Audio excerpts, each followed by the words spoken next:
चलो ध्यान ध्यान सबका यहाँ पे नहीं बोलते ही रहने दो।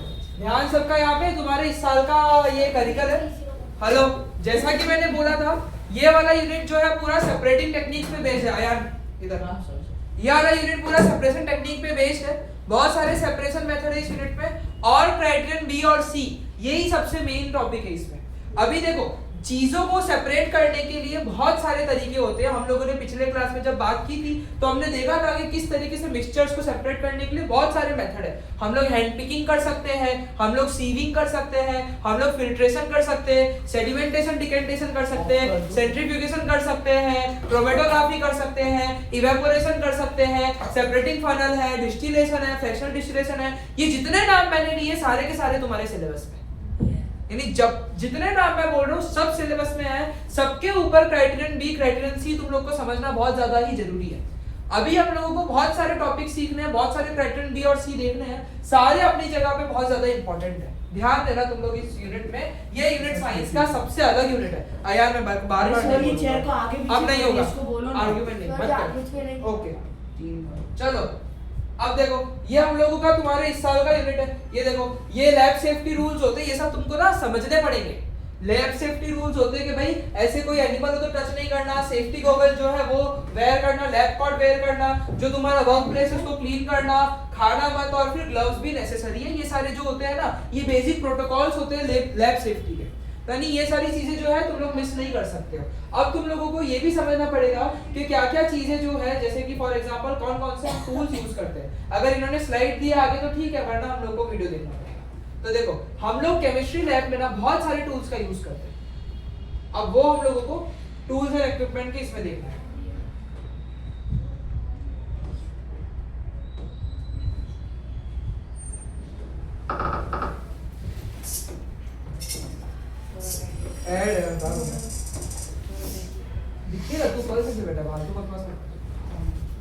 Chemistry tools and equipment. Before we begin with the principles of chemistry, let us review what kind of glassware and equipment we use to study this broad subject. Safety gear. One of the major things we often ignore is wearing a safety gear. This includes goggles, a pair of latex gloves, and a lab coat. This not only makes you look cool and makes you feel like a responsible scientist, but also protects you from all kinds of chemicals you may be coming into contact with, knowingly and unknowingly.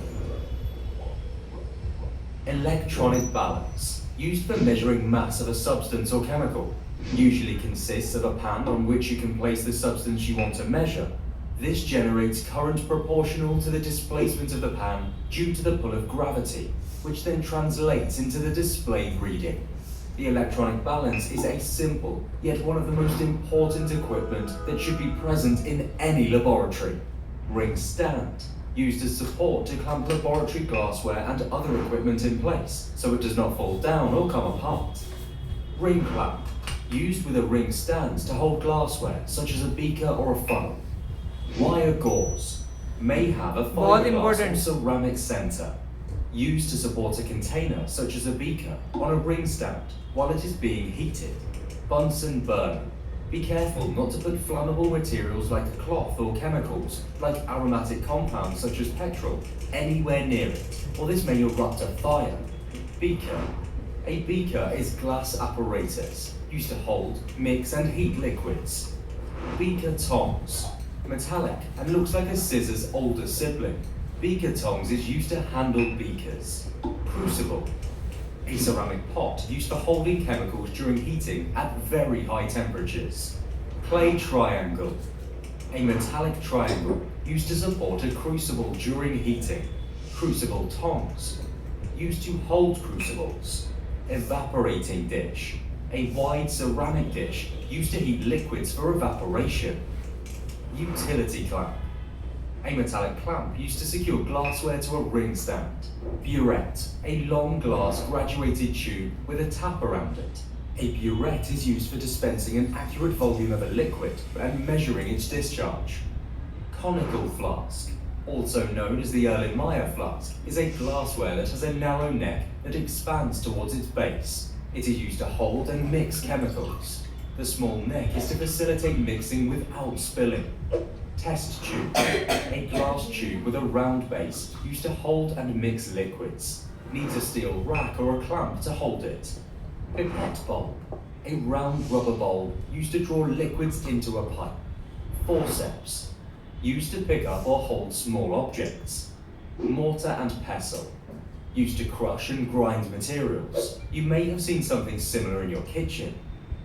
Scupula, used to transfer solids. Looks similar to a spoon. Stirring rod, used for stirring and mixing and is usually made of glass.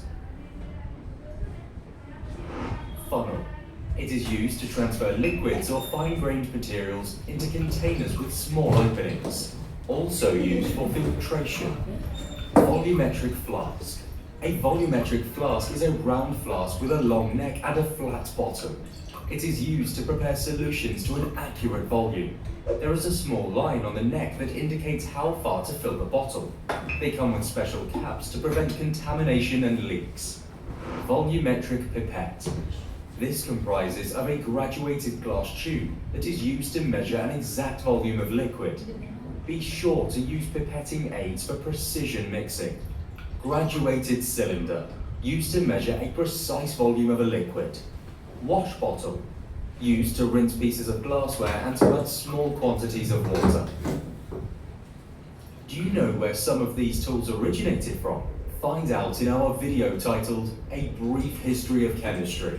बहुत सारे हम लोगों ने देखे equipment, इतने सारे equipment तो हम लोग स्कूल में यूज नहीं करेंगे, बट बहुत सारे हम लोगों को इक्विपमेंट के बारे में पता होना चाहिए। अब देखो, हम लोगों को जैसे कि बात हुई थी कि क्राइटेरियन बी और क्राइटेरियन सी जो है वो इस यूनिट में बहुत ज़्यादा है। तो अब क्राइटेरियन बी क्राइटेरियन सी के हमने जब पिछली बार भी किए थे तो क्वेश्चंस देखे थे, 1-2 वर्कशीट की थी। हमने देखा था किस तरीके से क्या इन्वेस्टिगेट कर रहे हैं हम लोग को, हमारे रिसर्च क्वेश्चन या इन्वेस्टिगेशन लिखना पड़ता है और वेरिएबल लिखने पड़ते हैं, independent variable, dependent variable, control variable करना पड़ता है ना। अब जैसे कि तुम लोगों को इंडिपेंडेंट वेरिएबल, डिपेंडेंट वेरिएबल क्या है बहुत अच्छे से पता है, तुम्हारे मैथ्स की वजह से भी। अब तो मैथ में भी हमने कंसेप्ट सीखा है। कंट्रोल्ड वेरिएबल क्या होता है? कंट्रोल वेरिएबल यानी कि जो पूरे एक्सपेरिमेंट में कुछ चीजें हम कांस्टेंट रखने वाले हैं, जैसे कुछ पर्टिकुलर टेम्परेचर या पर्टिकुलर वॉल्यूम ऑफ कोई चीज जो यूज हो रही है वो, यानी कि ये सारी चीजें जो होती है क्या रहती है, पूरे वेरिएबल जो है ये पूरे एक्सपेरिमेंट में कांस्टेंट रहते हैं, यानी कि ये कभी चेंज नहीं होते हैं। इनको हम बोलते हैं कंट्रोल वेरिएबल। अब देखो हाइपोथेसिस क्या होता है?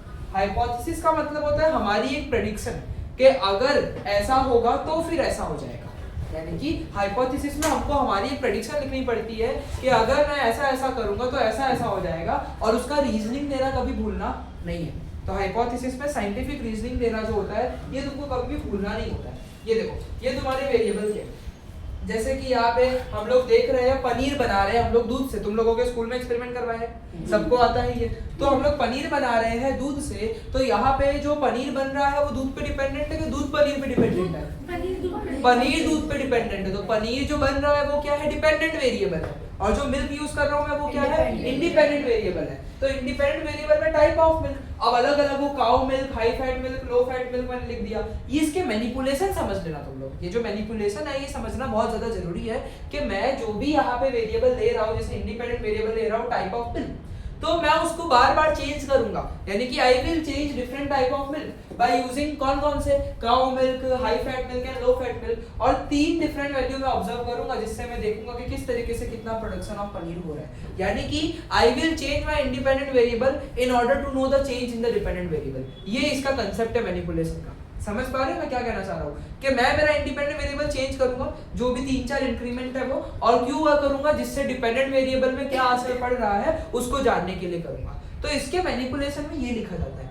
डिपेंडेंट वेरिएबल का मैनिपुलेशन जो होता है ना वो हमेशा मेजरमेंट के ऊपर होता है। मेरी बातों को ध्यान से सुनना। जो डिपेंडेंट वेरिएबल होता है ना वो हमेशा मेजरमेंट के ऊपर होता है। यहाँ पे डिपेंडेंट वेरिएबल क्या है? पनीर है। तो पनीर का मास यहाँ पे मेजर करेंगे, कैसे मेजर करेंगे वो लिखना बहुत जरूरी है। तो I will measure the mass of the paneer using a weighing scale, और उसका यूनिट डालना भी बहुत जरूरी है कि I will record the values in gram and repeat करूंगा। ट्रायल कर रहा होगा तुम लोग को भी, 2-3 ट्रायल करवाए होंगे एवरेज निकलवाने के लिए, तो यानी कि वो लिखना पड़ता है। फिर देखो control variable, temperature of milk while adding, ये बहुत फर्क करता है पनीर बनाने में। तो यानी कि ये लेमन जूस कितना डाल रहे हो, कितना मिल्क है, कितना जूस है, ये क्वांटिटी भी कांस्टेंट रखनी पड़ेगी। अब ज्यादा दूध दूंगा तो ज्यादा पनीर बनेगा ना, तो ये सारी क्वांटिटी क्या करनी पड़ेगी? कांस्टेंट रखनी पड़ेगी। तो these type of variable are known as controlled variable. इनको क्या बोलते हैं? कंट्रोल्ड वेरिएबल बोलते हैं, जो पूरे एक्सपेरिमेंट में क्या रहेंगे? कांस्टेंट रहेंगे। और क्यों कांस्टेंट रहेंगे? जिससे एक्यूरेट और रिलायबल डेटा मिले, जो भी डेटा मुझे मिल रहा है वो एक्यूरेट और रिलायबल मिले। तो to keep the amount of milk and lemon juice constant, कैसे कांस्टेंट रखोगे? उसको कांस्टेंट रखने के लिए क्या यूज करोगे? तो मेजरिंग सिलेंडर यूज करेंगे, क्योंकि अगर वो चेंज हुआ तो पनीर प्रोडक्शन का भी मास जो है वो चेंज हो जाएगा। तो कंट्रोल्ड वेरिएबल कैसे कंट्रोल रहेगा वो लिखना है उसके मैनिपुलेशन में। और इसमें मैं तुमको सजेशन दूंगा कि एक लाइन और लिख देना, कि जैसे यहाँ पे मैं लिखूंगा कि I will keep the value या फिर amount of milk and lemon juice constant in order to get reliable and accurate data, and I will use a weighing scale या measuring cylinder for measuring the mass of this and this करके, amount of this and this करके। तो reliable accurate data लाने के लिए भी मैं ये कर रहा हूँ, और साथ ही साथ कांस्टेंट कैसे रख रहा हूँ उसका मेथड भी हम लोगों को बताना है। समझ रहे हो कि नहीं समझ रहे हो? ये मैनिपुलेशन के साथ ये 7-8 बन जाता है। मैनिपुलेशन के साथ ये 7-8 लेवल का सवाल बन जाता है, इस बात को ध्यान रखो। यानी कि मैनिपुलेशन जो है वो समझना जो है बहुत ज्यादा जरूरी है। क्लियर हुआ तुम लोगों को? डाउट लग रहा है कुछ भी? अब देखो ये हमने वो किया, अब देखो ये सेफ लॉजिकल कंप्लीट मेथड होती है, इसमें सेफ्टी मेथड लिखनी पड़ती है, मटेरियल लिखने पड़ते हैं। तो तुम लोगों के मटेरियल देखो कितने सारे यूज हो रहे हैं। थर्मोमीटर यूज कर रहे हैं, तुम लोगों को स्कूल में नहीं करवाया होगा, किया होगा। आधो की सुनो ना, डिस्कशन नहीं करना है आपस में। आधो की क्लास में नहीं करवाया होगा, आधो की क्लास में करवाया होगा, लेकिन हम लोग हमारा एक्सपेरिमेंट अगर हाइपोथेटिकली सोचे तो हम लोग तो मेजर करेंगे ना इनिशियल टेम्परेचर ऑफ मिल्क। तो उसके लिए हम थर्मोमीटर, हमारे मन में तो पता है कि करना है यूज। तो thermometer, glass petri dish, glass beaker, tripod, wire gauze, Bunsen burner, ये सबके नाम तुमको मतलब पता चल रहे होंगे कि क्यों यूज कर रहे हैं। ट्राइपॉड क्या होता है? स्टैंड होता है जिस पे सारा कुछ वो लोग रख के एक्सपेरिमेंट करते हैं। अरे वो जो लगाया था ना गॉज, ये ट्राइपॉड ये रहा, उसके नीचे ये बंसन बर्नर और ऊपर वायर गॉज। तो वो जो वायर गॉज है वो ये ट्राइपॉड स्टैंड पे लगता है, दिस इज ट्राइपॉड स्टैंड, ठीक है? तीन ही पैर है ना इसके। फिर Bunsen burner, lighter, glass measuring cylinder, glass measuring cylinder, ये अलग अलग क्वांटिटी वाले, 10 ml वाले और 100 ml वाले, glass rod, spatula, muslin cloth, glass funnel, weighing scale, high fat milk, moderate fat milk, low fat milk, lemon juice, ये सारी भी चीजें जो है हमको डालनी पड़ेगी। और सेफ्टी मेजर जो होता है, सेफ्टी मेजर में एक पॉइंट जो होता है ना वो यूनिवर्सल जैसा बन सकता है। मेरी बातों को ध्यान से सुनना, नॉट ऑलवेज ये पॉइंट आता है, बट कभी कभार ये पॉइंट जो है वो आ जाता है कि ग्लासवेयर जो यूज कर रहे हो ना उसको बहुत केयरफुली यूज करना। Use glassware very carefully because they are fragile and may cause injury. Fragile होते हैं, उससे इंजरी हो सकती है। तो जो ग्लासवेयर है उसको एकदम प्रॉपर्ली तुमको यूज करना पड़ेगा। और जब पनीर को क्लोथ में ट्रांसफर करोगे तो ध्यान रखना, क्योंकि वो गर्म हो गया है तो हाथ भी चल सकते हैं। तो ये जो है ये हमारे नॉर्मल आइडिया से आता है, लेकिन ये ग्लासवेयर वाला पॉइंट बहुत अच्छा है। ये ग्लासवेयर वाला पॉइंट तुम लोग तुम्हारे स्कूल के पेपर्स में यूज कर सकते हो अगर ग्लासवेयर तुम्हारे एक्सपेरिमेंट में है, जो कि ज्यादातर होता भी है। तो ग्लासवेयर वाला पॉइंट तुम लोग को लिखना है। फिर ये प्रोसीजर, मैं तुमको ना एक एक बात ऐसी बताऊंगा जहाँ पे स्कूल ने पिछले सालों में मार्क्स काटे। एक बच्चे की एक लेवल काट दिए थे क्योंकि प्रोसीजर में नंबर नहीं किया था, उसने डैश डैश करके लिख दिया था। यानी कि 1 2 3 4 स्टेप्स लिखना चाहिए था ना, उसने डैश एरो करके लिख दिया था, तो उसके एक लेवल कट गए पूरे। उसके 7 आए थे, पूरा पेपर करेक्ट था, बस एक ही पॉइंट था कि नंबरिंग करना है। नंबरिंग करके भी लिख सकते हो, डैश करके। नहीं मत करो भाई, मत करो, तुम्हारी स्कूल गजब है। तो यानी कि यहाँ पे तो जो है नंबरिंग करना पड़ेगा, क्योंकि मेरे तो बच्चे के मार्क्स कटे, यानी कि ये तो गलत हो गया। तो यानी कि नंबरिंग जो है वो कुछ इस तरीके से जो है यहाँ पे तुम लोग करना। और मेरी बातों को ध्यान से सुनो, थोड़ा ध्यान से सुनना, क्योंकि मैनिपुलेशन और वेरिएबल ज्यादा जल्दी 7-8 नहीं आते। ज्यादा जल्दी 7-8 क्या आता है? मेथड आती है। यानी मेथड को लिखना, सेफ्टी मेजर लिखना, मटेरियल लिखना, ये एक अच्छा 7-8 लेवल का सवाल ज्यादातर क्वेश्चंस में है। तो यानी कि देखो यहाँ पे सबको लेबलिंग कर लिया इन लोगों ने। और सेटअप समझाओ, तुम लोग जो सेटअप कर रहे हो दूध से पनीर बनाने के लिए, तो तुम ट्राइपॉड स्टैंड पे वायर गॉज रखोगे, बंसन बर्नर लगाओगे, मिल्क डालोगे, लेमन जूस ऐड करोगे, हीट करोगे, ये सारी चीजें करोगे कि नहीं करोगे? तो उसको अच्छे से समझाना है। पहले से ही रखा हुआ, यानी कि नहीं तुमको देखो 1-2 माइनर होगा तो चलेगा, पर बहुत मेजर स्टेप हो गए तो नहीं चलेगा। जैसे तूने बोला ही नहीं ट्राइपॉड स्टैंड लगाना है तो नहीं चलेगा, माइनर स्टेप 1-2 चलते हैं। तो label all glass petri dish and beaker with a permanent marker, जो भाई कौन कौन सा है मुझे पता ही नहीं चलेगा, दूध तो एक जैसा दिखता है, मैं तो मेजरिंग सिलेंडर पे डालूंगा। तो मार्कर से क्या कर लो, वो उसको मार्क कर दो। फिर ट्राइपॉड सेट करो, वायर गॉज सेट करो, बंसन बर्नर प्रॉपर्ली रखो। 50 ml of high fat milk को मेजर करो using 100 ml glass measuring cylinder, और उसको 250 ml ग्लास बीकर पे डाल दो, और हाई फैट मिल्क को 40 डिग्री पे आने दो। उसके बाद 3 ml ऑफ लेमन जूस जो है वो using a 10 ml glass measuring cylinder, उसको क्या करो ऐड कर दो हाई फैट मिल्क में और उसको स्टर करो यूजिंग अ ग्लास रॉड।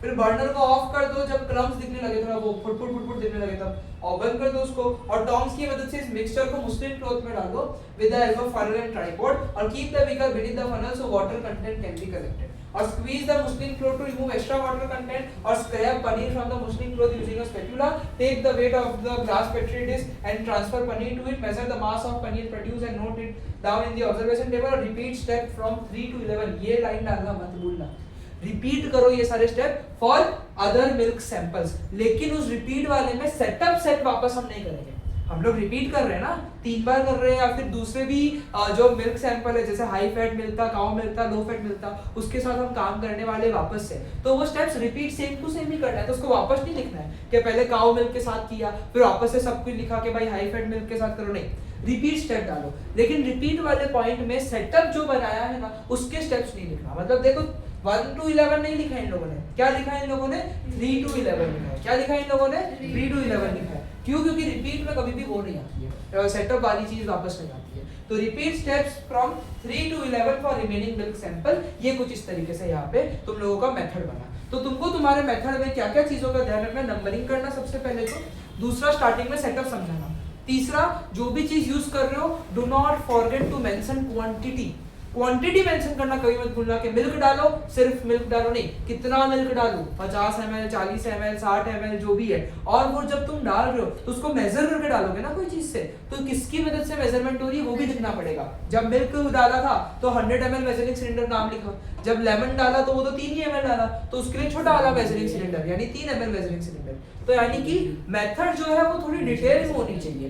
इस तरीके से पेपर में तुमको मेथड लिखने के सामने वाले को कुछ भी नहीं पता है, लेजिट ये सोच के लिखोगे ना कभी भी इसमें मार्क्स मेथड में नहीं कटेंगे। ऐसा समझो कि सामने वाले को तुम एक्सपेरिमेंट बता रहे हो कि भाई तू ऐसा कर, भाई तू ऐसा कर, और उसको कुछ भी नहीं आता है। तुम बोलोगे 40 ml मिल्क डाल दे, उसको नहीं पता है कि 100 ml वाले मेजरिंग सिलेंडर से डालना है। तो इस तरीके से सोच के तुम लोग अगर मेथड लिखते हो ना तो तुम्हारे मार्क्स जो है कभी भी नहीं जाएंगे। यानी ये सारी बातें जो है बहुत ज्यादा जरूरी है समझना। क्लियर हुआ? क्लियर हुआ? बोलो। हम लोग को allow the high fat milk के बजाय अब ऐसा लिख सकते हैं when the milk starts boiling turn off the Bunsen burner, बोल सकते हो, मैम ने बोला, बोल सकते हो, कोई दिक्कत नहीं है, एकदम परफेक्ट है। क्लियर हुआ कि नहीं हुआ? तो ये कुछ इसी तरीके से हम लोगों को ये जो चीज थी ना वो क्राइटेरियन बी, क्राइटेरियन सी और क्राइटेरियन डी को लेकर थी, वो हमने जो पूरा किया वो क्राइटेरियन बी था। अब हम लोगों को जो है हेलो ये आवाज जहाँ से भी हो रही है ना वो बंद कर दो। मैंने क्या किया? मैं किसी को नहीं बोला, मैं बस बोल रहा हूँ आवाज जहाँ से हो रही है वो बंद कर दो। अब देखो यहाँ पे एक और क्राइटेरियन बी आया है और ये ऐसा कुछ हमने किया था कि सैंड स्टोन मेटेलिक स्क्रैप का वो जो है एक पूरा हीप है, मुझे सब चीजों को सेपरेट करना है, मैं कौन सी सेपरेटिंग टेक्निक यूज करूं, इसके ऊपर क्राइटेरियन बी था। तो ये हमने किया था, सिमिलर डिस्कस किया था, वापस देख लेते हैं। तो एक तुम लोगों को जो है, तुम लोगों को क्या मिला, तुम लोगों को massive pile of sandstone and tiny metal scrap मिल गया है। तो अब प्रॉब्लम ये हो गई है कि अलग अलग करना है, तुम्हें नहीं पता कौन सी मेथड करूं, तो उसके ऊपर ही तुम्हारा एम है। तो रिसर्च क्वेश्चन या इन्वेस्टिगेशन क्या है, बोलो। मैंने क्या बोला था, कैसे चालू करोगे, आई वांट टू इन्वेस्टिगेट, क्या बोला था मैंने, आई वांट टू इन्वेस्टिगेट। तो I want to investigate the method which can help to obtain the key from heap of sand stone and metallic scrap of small size. शायद कोई चाबी ढूंढनी होगी। हाइपोथेसिस यानी तुम्हारा प्रेडिक्शन। मैंने बोला था स्कूल जो भी करे जाने दो, लेकिन तुम लोग हमेशा चालू करना आई प्रेडिक्ट दैट से। क्या चालू करना तुम लोग, आई प्रेडिक्ट दैट से। तो हाइपोथेसिस में हम ये लिखेंगे कि I predict that sieving, hand picking और magnetic separation will allow me to recover key from the sandstone and small metallic scrap. और सबकी रीजनिंग डालो कि भाई सीविंग करूंगा तो सैंड पार्टिकल हट जाएंगे, मैग्नेटिक सेपरेशन करूंगा तो मेटल वाले स्क्रैप हट जाएंगे, और हैंड पिकिंग करूंगा तो जो भी वो हमारे तीसरी चीज के स्टोन वो हट जाएंगे। अलग अलग चीज है ना। सैंड को हटाने के लिए सीविंग करूंगा, मेटल को हटाने के लिए मेटेलिक सेपरेशन करूंगा, और उसके बाद मैग्नेटिक सेपरेशन करूंगा, और उसके बाद स्टोन जो है उसको हटाने के लिए हैंड पिकिंग हाथों से सिलेक्ट कर सकता हूँ। ये सारी चीजों से सब हट जाएगा तो जो चाबी को भी उसमें वो अच्छे से मिल जाएगा। नहीं अच्छे साइज की स्टोन किसको बोलते हैं, एकदम छोटे छोटे। सर मैम बोल रही थी हमारे ऐसे ऐसे फिजिकली होंगे। हाँ लिखना पड़ेगा, एक्सपेरिमेंट करोगे और लिखोगे, ऑफलाइन होगा। बोलो। इफ देन बिकॉज़ ने यूज करना, इफ देन बिकॉज कर सकते हो, इट इज नॉट कंपल्सरी। आपने बोला तो अगर इफ देन बिकॉज उनको करना है तो if I use method like इधर से आना यार, मैं वापस नहीं बोलूंगा, बाद में बोलूंगा। तो if I use separating method like sieving और magnetic separation and hand picking, then it will help me to find the key from the heap because sieving से सैंड हट जाएगा, मैग्नेटिक सेपरेशन से मेटालिक स्क्रैप हट जाएंगे और hand picking से stone हट जाएगा, तो I will get the key easily. ठीक है, ये इफ देन बिकॉज का फॉर्मेट हुआ। तो स्टोन में से तो ढूंढ नहीं सकते हैं वो तो इन लोगों को सब कुछ डिटेल में चाहिए ना। मैम ने बोला कि इस बार हम लोग ने एक से साइंटिफिक रीजनिंग हम लोग को नहीं आती है, तो उसके पहले प्रेडिक्शन ही बना। पर नहीं, तुम लोग करो ना अच्छे से, तुमको क्या दिक्कत है? तुम लोग इफ देन बिकॉज करो, तो इफ देन बिकॉज करो, आई प्रेडिक्ट दैट करके लिखो, कोई दिक्कत नहीं है। ये देखो जी, ये देखो साइंटिफिक रीजनिंग डालना, तुम लोगों को ना बहुत सरप्राइजेस मिलेंगे इसमें। तुम्हारे टीचर्स अभी कुछ और बोलेंगे, जब पेपर चेक होगा ना तब कमेंट्स कुछ और होंगे। तो ये मैं हर साल देखता हूँ, मेरे को ये 6ठा साल है मेरे को ये कराते हुए, यानी मेरे को अच्छे से पता है कि तुम्हारी स्कूल क्या करेगी क्या नहीं करेगी, तो वो सारी बात मत मानना। मेरी मैम ने बोला कि मैंने एक साइंटिफिक टर्म नहीं यूज किया ना, उसके लिए मेरा आधा मार्क्स तो काट दिया। होता ही है, ऐसा ही होता है, वो सही है, काटने भी चाहिए क्योंकि टर्म जरूरी है इस वाले टॉपिक के लिए। दो लिखोगे तो दो ही डालेंगे। तो देखो इंडिपेंडेंट वेरिएबल क्या है? Separation technique. तो I will change the separation technique जिससे मैं की ढूंढ सकूं। उसके बाद क्या है? Time taken to find the key to know the efficiency, है ना, ये स्पेलिंग एरर है, efficiency of the method. Efficiency लिखा है, स्पेलिंग एरर है, फिर तो ये हाई-फाई इंग्लिश होगी, अपने को क्या पता, अपने एफिशिएंसी में ठीक है, एफिशिएंसी कुछ होता ही नहीं, तो एफिशिएंसी होगा। तो I will measure the time to check the efficiency of the separation method. ध्यान देना, ध्यान कम हो रहा है, ये यूनिट में मस्ती मजाक नहीं है, मैं हर यूनिट में ऐसे नहीं बोलता हूं, ये एक अलग यूनिट है। तो control variable volume of sample और पावर ऑफ मैग्नेट, जो भी दो चीज है भाई, जो सैंपल ले रहे हो जिसमें से चाबी ढूंढनी है वो, और मैग्नेट का पावर ज्यादा कम मत करना, ज्यादा करोगे तो जल्दी जल्दी सारा मेटल उठ जाएगा ना, तो एक कांस्टेंट रखो ना, एक कांस्टेंट रखना, ऊपर नीचे मत करना, थोड़ा गंदा है और कुछ नहीं है। तो यानी कि अब वो तो बिफोर आफ्टर एक्सपेरिमेंट और सेम मैग्नेटिक सीवर प्रोसेस होनी चाहिए वगैरह वगैरह वगैरह। रिक्वायरमेंट है, सेफ्टी मेजर है, स्टेप टू बी फॉलोड है, ये तुम लोग देख सकते हो अच्छे से। सेफ्टी मेजर में पॉसिबल हजार्ड लिखना, यानी सेफ्टी रख रहे हैं क्यों, क्योंकि ऐसा हो सकता था कि ग्रास वेयर से सेफ्टी रखो क्योंकि वो फ्रेजाइल होते हैं, इंजरी हो सकती है, तो इंजरी इज द हजार्ड। यानी सेफ्टी मेजर्स जो होते हैं, ध्यान देना मेरी बातों पे लुनिया, सेफ्टी मेजर्स जो होते हैं ना, they must be linked with hazards, यानी कि हजार्ड से लिंक जो है वो होने चाहिए।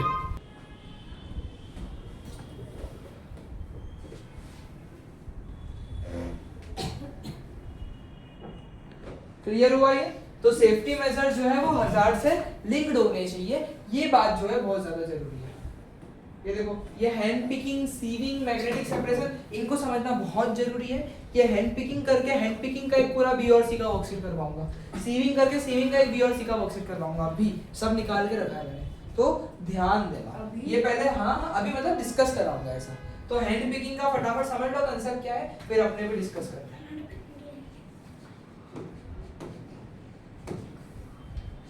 Method of separation, hand picking. Subscribe the channel and press the bell icon to get latest updates from learnfitafit.com.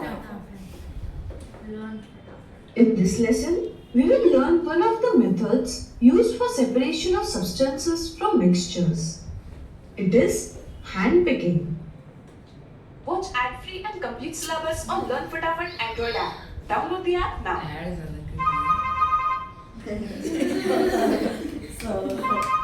Picking up the desired material with hands.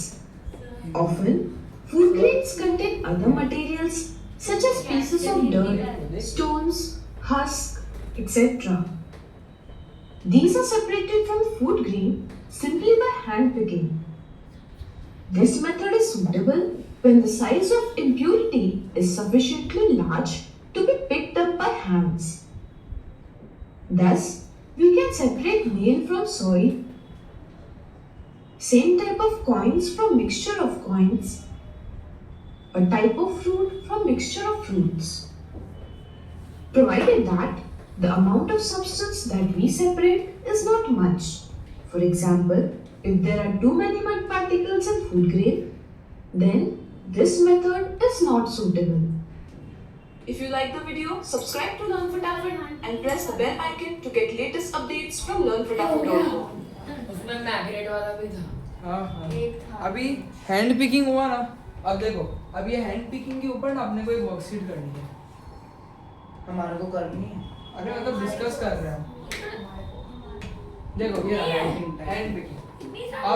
अब ये हैंड पिकिंग है। अब यहाँ पे देखो तुम लोग तुम्हारा ये सब समझ लो, ये ना आंसर है सब मिक्स है। यहाँ पे से हम लोगों को कंसेप्ट समझना है बहुत डिटेल में। इसको जूम करो, ये और जूम नहीं होगा। तू आगे आ जा, देवना के बाद जूम आ जा। तो एम या रिसर्च क्वेश्चन क्या है? To separate the component. Hello ध्यान देना, बातों पे ध्यान देना, कंसेप्ट भी समझना है, बी और सी का फॉर्मेट भी समझना है। तो टू सेपरेट, ऊपर को दिया है क्या? नहीं दिया। तो to separate the component of the sample of different beans and legumes based on their physical property of colour, size and texture. Important note number 1, जो हैंड पिकिंग है ना वो हम लोग यूज करते हैं जहां पे हम लोगों को फिजिकल प्रॉपर्टी जैसे कलर, साइज, टेक्सचर में डिफरेंस दिख रहा है। मतलब based on colour, based on size, based on texture अगर सेपरेट करनी है चीजों को तो सबसे बेस्ट मेथड क्या है? हैंड पिकिंग, जो तुम देख पा रहे हो इन फिजिकल प्रॉपर्टीज को। तो प्रिंसिपल क्या है? The method in which the substance in a mixture, ध्यान देना, the method in which the substances in a mixture are separated by picking them out with the hand picking is known as hand picking method. This is used when the mixture is in small quantity. दूसरा, small quantity में होना चाहिए और substance can be separated based on size, colour, shape, weight etcetera. तो ये बातें तुमको समझनी बहुत जरूरी है। फिर एक हाइपोथेसिस हमें दी हुई है कि I predict that the using the hand picking technique I will be able to separate the different beans and legume sample as this technique uses the principle of difference in size, texture and sometimes colour.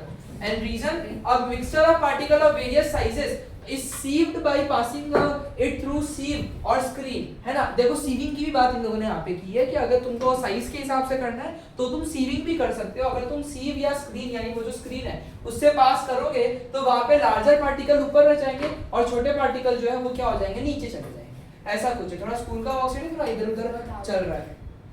हम लोग same लिख सकते हैं अगर hand picking हो तो hypothesis आराम से लिख सकते हो, कोई दिक्कत नहीं। जो भी यहाँ पे सैंपल बीन और लेग्यूम का है, जो तुमको जो भी सैंपल हो वो। फिर वेरिएबल्स भाई, तो वेरिएबल इंडिपेंडेंट वेरिएबल तो क्या है? टाइप ऑफ सैंपल है, type of bean legume in the mixture. Dependent variable है कौन सी टेक्निक तुम यूज कर रहे हो। कंट्रोल्ड वेरिएबल क्या है? कितना मिक्सचर का क्वांटिटी है, हैंड पिकिंग का टूल कौन सा है और मेथड ऑफ सेपरेशन तुम कांस्टेंट रखना, हैंड पिकिंग ही रखना। और एनवायरनमेंट भाई, लाइट ही बराबर नहीं है कि कलर के बेसिस पे मैं ऐसे चीजें ले लूं, यानी कि एनवायरनमेंट भी बहुत ज्यादा जरूरी है। और देखो जितने कंट्रोल वेरिएबल लिखते हो उतने का मैनिपुलेशन लिखना पड़ेगा। अब चलो पहले तो इंडिपेंडेंट का देख लो। तो इन्होंने तो शॉर्ट में लिखा है, हम लोग डिटेल में समझते हैं। तो I will change the number of type of bean and texture और शेप ऑफ बीन, जिससे मैं क्या कर सकूं, ये देख सकूं कि हैंड पिकिंग मेथड कितनी एफिशिएंट है करके। ये हमारे पास सबसे बेस्ट मेथड है, फिर कौन सी मेथड सबसे एफिशिएंट है वो पता कर सकता हूं।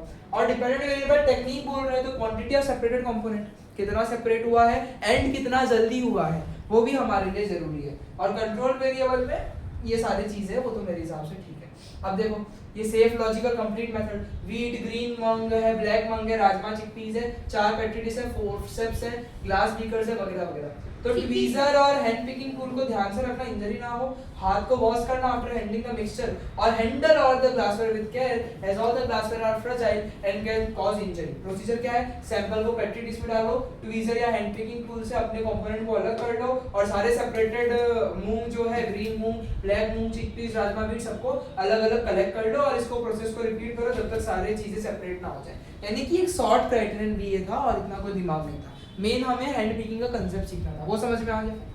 क्वांटिटी कम होती है तब और साइज, कलर, टेक्सचर के बेसिस पे डिफरेंशिएट करना होता है तब। फिर ये देखो ये क्राइटेरियन सी है। सो क्राइटेरियन सी में सबसे पहले collect, organise and present your data आता है कि भाई डेटा जो कलेक्ट है उसको प्रेजेंट करो। तो सैंपल था यहाँ पे, ये सेपरेटेड कंपोनेंट अलग-अलग ये मिले, इससे ज्यादा तो इस वाले में कुछ भी नहीं आएगा। और ये देखो interpret the data and outline the result using scientific reasoning, ये ना थोड़ा सा ध्यान देने वाला चीज है। अब थोड़ा सा ध्यान देने वाला चीज है, criterion C is very easy to score but is very hard to score अगर तुम लोगों के पॉइंट्स एकदम करेक्ट नहीं है तो। इजी क्यों है? क्योंकि क्वेश्चंस बहुत कम है।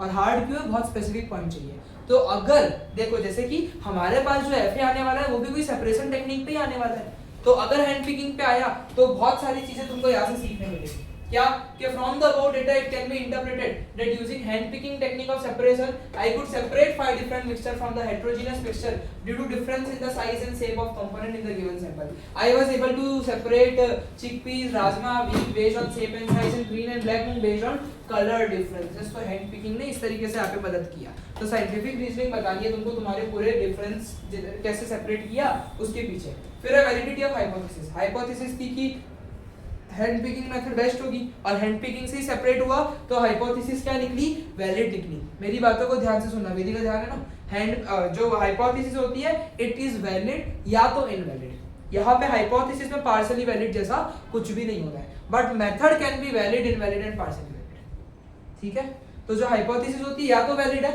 या तो क्या है वो इनवैलिड है। तो देखो यहाँ पे माय हाइपोथेसिस इज वैलिड, क्योंकि हैंड पिकिंग मेथड से मैंने पांचों कंपोनेंट को क्या कर लिया, सेपरेट कर लिया, तो हाइपोथेसिस वैलिड थी। मेथड क्या थी, मेथड भी वैलिड थी। मेथड वैलिड था क्यों, क्योंकि मैं सेपरेट कर पाया चीजों को और इसका स्ट्रेंथ वीकनेस, यही सबसे जरूरी चीज है, यही सबसे जरूरी चीज है। स्ट्रेंथ क्या है, हैंड पिकिंग की स्ट्रेंथ क्या है, इजी टू अप्लाई मेथड है और बहुत सारे रिक्वायरमेंट नहीं लगते, इतना चलता है। अगर स्ट्रांग है तो छोटा भी चलता है, पर स्ट्रांग होना चाहिए, एकदम पॉइंट वाला बात होना चाहिए। तो स्ट्रेंथ इसकी यही है कि भाई इजी टू अप्लाई मेथड है और बहुत सारे रिक्वायरमेंट जो है वो यहाँ पे नहीं लगते हैं। और वीकनेस ये है अगर ज्यादा क्वांटिटी ऑफ सैंपल है तो टाइम कंज्यूमिंग है। ये बहुत अच्छे पॉइंट है सर, लैबोरेटरी रूल्स भी आएंगे, रूल्स इतना वो नहीं है पर ठीक है, समझना पड़ता है। और this technique would be difficult अगर साइज जो है वो बहुत ज्यादा छोटी है ना, इम्प्योरिटी वगैरह की जो चीज सेपरेट करनी है अगर उसकी साइज बहुत ज्यादा छोटी है तो ये मेथड जो है थोड़ी सी मेरे लिए मुश्किल हो जाती है। समझे कि नहीं समझे? ये जो स्ट्रेंथ और ये जो वीकनेस है ना, ये तुम लोगों को समझ में आना चाहिए। तुम्हारे एफए में लिख कर आओगे तो तुम्हारा पहले एफए जो है क्राइटेरियन बी का होगा, क्राइटेरियन बी का एफए होगा और वो सेम डे पे सी का नहीं होगा, शायद अगले दिन या 2-3 दिन बाद या एक हफ्ते के अंदर सी का हो जाएगा। यानी इस तरीके से यूनिट में चलने वाला है, ध्यान। तो पर सी तो एक्सपेरिमेंट होता था, हमें कैसे पता चलेगा? बी में एक्सपेरिमेंट किया है तुमने, वो सब याद रख के सी में तुम लोग तो वो तो हम घर और पे बी में कर तुम लोग लेंगे। लिख कर दोगे ना तो फिर सी वाले दिन तुमको एक्सपेरिमेंट करने देंगे। बी में तुमको पूरा लिख देने का केस के हिसाब से, ऐसा वो स्कूल गाइड करेगी। तो मतलब सी में एक्सपेरिमेंट करते हैं, बी में प्रोसीजर उसे लिख के या तो बी के दिन या तो सी के दिन एक्सपेरिमेंट करवाएंगे, मोस्टली सी के दिन करवाएंगे। तो हमें एक्सपेरिमेंट पहले नहीं करना, बाद में करना। जिस दिन एक्सपेरिमेंट हो मुझे लगता है सी हो जाएगा। अब हेलो सुनो ना, सुनो तो ध्यान है, ये क्यों नहीं एडवांस टेक्नोलॉजी छोड़ो ना, इधर देखो ना। स्टेट इंप्रूवमेंट एंड एक्सटेंशन, ये सबसे गंदा है। दो ही चीज इसमें गंदी है, स्ट्रेंथ वीकनेस और दूसरा इंप्रूवमेंट एक्सटेंशन। इंप्रूवमेंट क्या है, इंप्रूवमेंट का मतलब क्या होता है? इंप्रूवमेंट का ये मतलब दिया है, हाँ ये आंसर में लिखने वाला पॉइंट, ये आंसर नहीं है। ये इंप्रूवमेंट का मतलब तुम लोगों के लिए बताया जा रहा है कि इंप्रूवमेंट जो होती है, यानी इंप्रूवमेंट का मतलब होता है कि क्या चीजों का मैं मेरी मेथड में सुधार ला सकता हूँ जिससे मुझे और बेटर रिजल्ट और बेटर आउटकम मिलेगा। और मोस्ट ऑफ टाइम ये वीकनेस से रिलेटेड होता है, क्योंकि जो मेरे मेथड की वीकनेस है उसी से तो इंप्रूवमेंट आएगा। समझ पा रहे हो नहीं समझ पा रहे हो? तो वीकनेस से ही रिलेटेड होती है ये चीजें। Quality check for the separated component, जो सेपरेट हुआ है वो बराबर है या नहीं है। और use different lightning condition to see if it affect visibility. Try different mixture with more और फ्यूअर टाइप ऑफ बीम। और एडवांस टेक्नोलॉजी जैसे रोबोट वगैरह यूज कर लो, ऐसे भी कर सकते हो सेपरेट करने के लिए। एक्सटेंशन क्या होता है, मेरी बात सुनो। एक्सटेंशन में क्या होता है, तुम लोग का जो भी रिसर्च क्वेश्चन था ना, यानी तुम लोग जो भी इन्वेस्टिगेट कर रहे थे, तुम्हारी इन्वेस्टिगेशन और बढ़ा दो। क्या कह रहा हूं मैं? हेलो, एक्सटेंशन क्या होता है, तुम्हारी इन्वेस्टिगेशन क्या कर दो और बढ़ा दो। तो ये एक चीज है। तो एक्सटेंशन का मतलब होता है क्या, तो एक्सटेंशन में तुम्हारे रिसर्च क्वेश्चन को और बढ़ाना है। अब इसमें पता है क्या होता है, कभी भी कंट्रोल वेरिएबल को पकड़ो, कंट्रोल वेरिएबल को पकड़ो और कंट्रोल वेरिएबल से एक्सटेंशन बनाओ। ये जो मैं बातें बता रहा हूँ ना, ये स्कूल नहीं बताएगी, समझ लेना ये बातें, वरना रोते बैठोगे। अभी तो क्राइटेरियन बी सी पे इतना जोर अभी आया है, 8th में आओगे चारों यूनिट में बी और सी है, हर यूनिट में बी और सी करना है, तो ध्यान देना पड़ेगा। अब बच्चे 8th में आने के बाद बी और सी नहीं करते कभी भी, वो अपने आप हो जाता है, पर अभी ध्यान देना पड़ेगा। एक्सटेंशन जब भी लिखना होता है ना, तुम लोग तुम्हारे कंट्रोल वेरिएबल पकड़ो और कंट्रोल वेरिएबल में से कुछ चीजें एक्सटेंड कर दो। जैसे कंट्रोल वेरिएबल में बोला था मेथड ऑफ सेपरेशन, तो तुम लोग एक्सटेंशन में क्या लिखोगे कि this investigation has made me think of a new question. तुमने इन्वेस्टिगेट किया ना कुछ, तो तुम लिखोगे this investigation has made me think of a new question that what will be the effect या what will be the efficiency of changing the separation technique to separate the beans and अलग-अलग जो भी लोगों ने दाल वगैरह दी है वो करके। यानी कि कंट्रोल वेरिएबल जो कंट्रोल था ना, जो कांस्टेंट था, उसको आप कांस्टेंट मत रखो, उसको ही बदल दो, वही एक्सटेंशन बन जाएगा। एक और एग्जांपल, जैसे कि हैंड पिकिंग टूल, तो यानी कि एक एक्सटेंशन तुम्हारी मेथड में ये हो सकता है कि मैं इस मेथड को अलग-अलग हैंड पिकिंग टूल से करके देखता कि कौन सा हैंड पिकिंग टूल ज्यादा एफिशिएंट है। समझ लो? तो एक्सटेंशन में अरे ये पार्ट होता है तुम्हारे उसका पेपर का, तो एक्सटेंशन का मतलब होता है, हाँ फिक्स सेट ऑफ क्वेश्चंस है। मैं बताता हूँ, एक्सटेंशन का मतलब होता है कि तुमने जो भी रिसर्च क्वेश्चन या फिर जो भी एक्सपेरिमेंट किया है ना, उसमें तुम लोग कुछ और भी अब ढूंढो, और भी कुछ चीज तुम लोगों को पता करनी है। तो और क्या चीज तुम इन्वेस्टिगेट कर सकते हो ऐसा। तो जो चीजें कंट्रोल वेरिएबल रखी है ना उसको कंट्रोल मत रहने दो। ये मैं तुमको ट्रिक बता रहा हूँ एक एक्सटेंशन निकालने की कि कंट्रोल वेरिएबल पकड़ो भाई मेथड ऑफ सेपरेशन है, अगर मैं सेपरेशन टेक्निक अलग अलग लगाता तो ये सेपरेट हो पाता कि नहीं हो पाता, क्योंकि मेरा एम सेपरेट करना था, है ना। मेरा एम हैंड पिकिंग करना नहीं था, मेरा एम क्या था, सेपरेट करना चीजों को, और हैंड पिकिंग मेरी चोजन मेथड थी। तो अगर मैं क्या करना चाह रहा हूँ, मैं एक्सटेंशन करना चाह रहा हूँ कुछ, मैं सेपरेशन टेक्निक बदल के देख लेता हूँ, मैं हैंड पिकिंग टूल बदल के देख लेता हूँ, मैं different quantities of mixture use करके देख लेता हूँ कि भाई हैंड पिकिंग कितना एफिशिएंट है करके। तो ये एक्सटेंशंस है, यानी कि मैं मेरे एक्सपेरिमेंट में और कौन सी नई नई चीजें जो है वो और पता कर सकता था, और वो मैंने तुमको तरीका दिया। कहाँ से आती है, कंट्रोल वेरिएबल से आती है। ये जो मैंने बात बोली है ना, ये जो तुम लोग को इतनी हल्की सी बात लग रही है कंट्रोल वेरिएबल से एक्सटेंशन निकालना, 9th स्टैंडर्ड तक 10th स्टैंडर्ड तक बच्चा इस पे फंसता है, एक्सटेंशन में कभी मार्क्स नहीं मिलते, यही एक ट्रिक से मार्क्स मिलेगा। तो यानी ध्यान रखना इन बातों पे। सर अगर हम लोग सेपरेशन टेक्निक चेंज करें तो हम लोग को टेक्निक का नाम भी लिखना पड़ेगा, जैसे sieving, like sieving, winnowing, threshing, ऐसे कुछ वर्ड्स है। तो हैंड पिकिंग के सिमिलर मेथड है सीविंग, विनोविंग, थ्रेसिंग करके, तो वो डाल सकते हो। तो क्लियर हुआ। तो ये हम लोगों ने बहुत ज्यादा किया। अब देखो, अब हम लोगों को अगर वापस करिकुलर पे आना हो तो हम लोगों ने हैंड पिकिंग, अब तुम लोग बोलो इतना डिटेल में स्कूल करवा रही है, पर ये करना बहुत ज्यादा जरूरी है, तुम लोग को एफए में रिफ्लेक्ट हो जाएगा। तो अब तुम लोगों को सीविंग समझना है कि सीविंग क्या होता है। फटाफट ही अपने नक्की करेंगे भाई ये लोग ऐड ज्यादा देते तो बीच में कमेंट्स मत मारना, अपने को पता है लोग ऐड देंगे। सर वो हिंदी में caption Method of separation, sieving.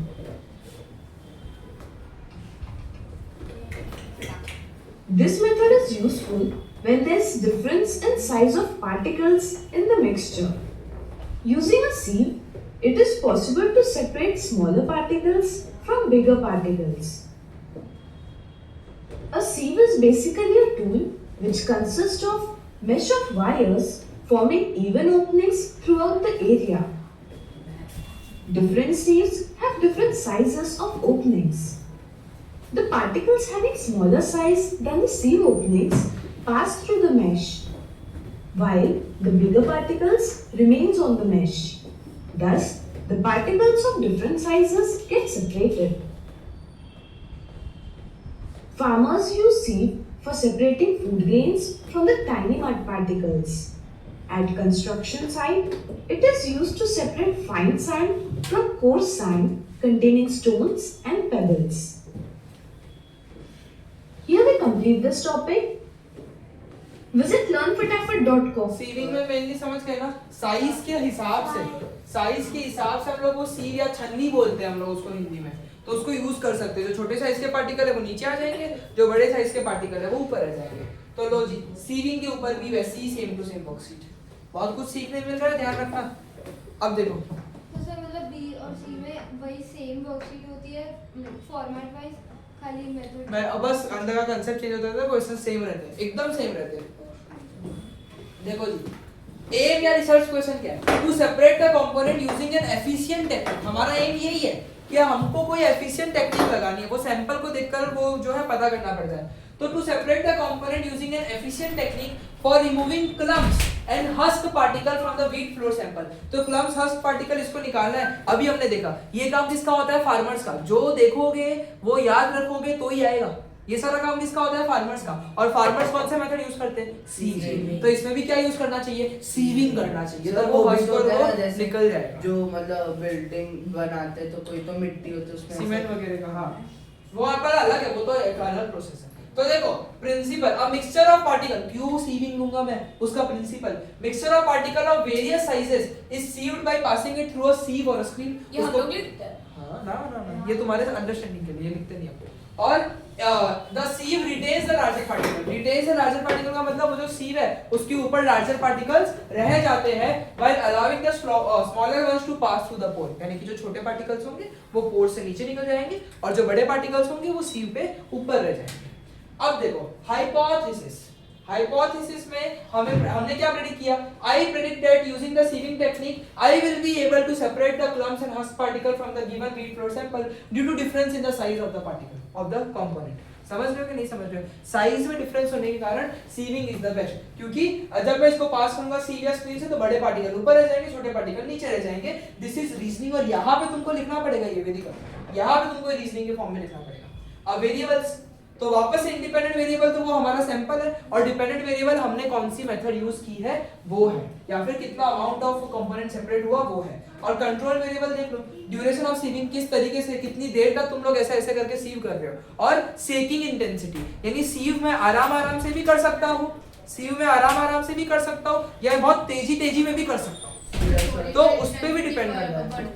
हाँ, तो इसलिए तो वो वीकनेस बनेगी कि intensity can't be constant full the time. तो यानी कि हाँ, वो एक दो चीजें जो होती है वो हम लोगों के उसमें आ जाती है, वीकनेस में आ जाती है। चलो जी, तो यानी कि ये जो है इंडिपेंडेंट डिपेंडेंट कंट्रोल वेरिएबल तुमको मुझे लगता है समझ आ गया होगा।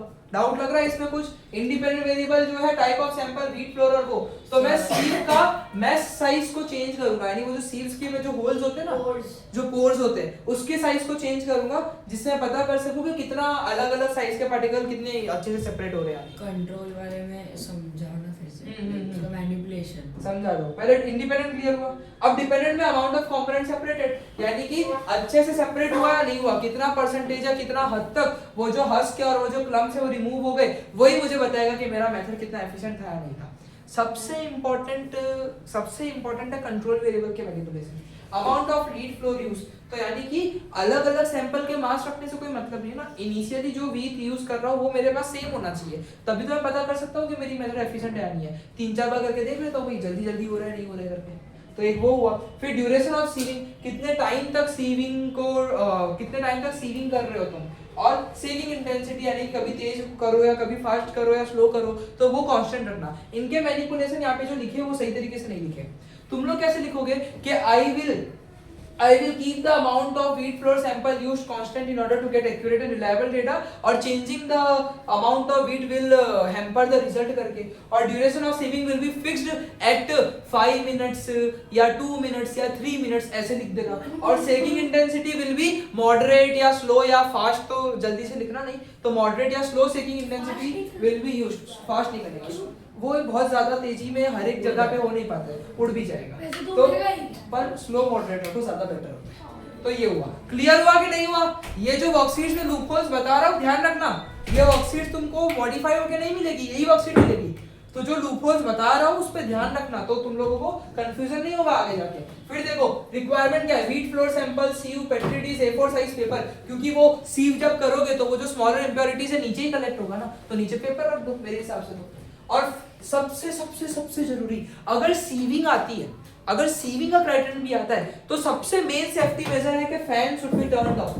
भाई हवा में नहीं उड़नी चाहिए ना चीजें, तुम छन्नी कर रहे हो, हवा आ रही है वो नहीं चलेगा, तो सब हवा में मत रखना, फैंस वगैरह बंद रखना, हवा आएगी उड़ जाएगी, तेरा मास ही बिगड़ जाएगा, कितना कचरा निकला कितना ज्यादा निकला पता ही नहीं चलेगा, हवा से वो गंदगी उड़ नहीं जाएगी, हल्की हल्की तो होती है, जो हल्की स्मॉलर पार्टिकल्स होते हैं वही तो नीचे जाते हैं, पंखा चालू रहेगा तो उड़ जाएंगे, कोई मतलब ही नहीं।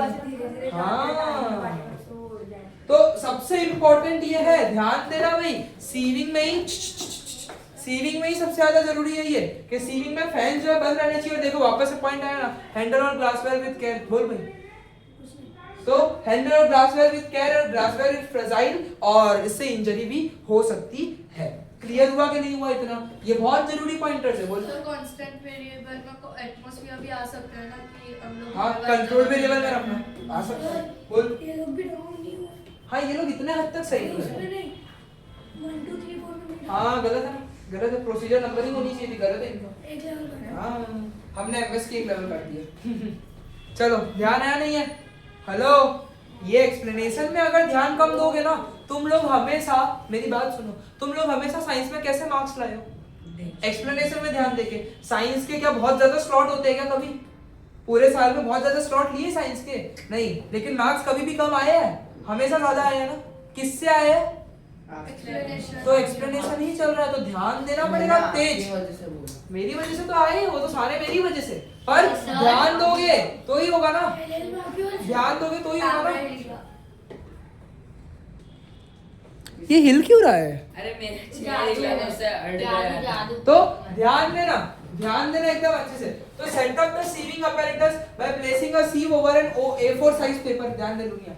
फिर ensure that sieve is clean and free from any debris or particle, और कोई कचरा पहले से वहाँ पे नहीं होना चाहिए, और कोई कचरा वहाँ पे पहले से नहीं होना चाहिए। फिर pour the mixed sample onto the sieve, जो भी mixed sample है उसको sieve में डाल दो और gently shake the sieve in back and forth motion, आगे पीछे back and forth motion में क्या करो उसको तुम।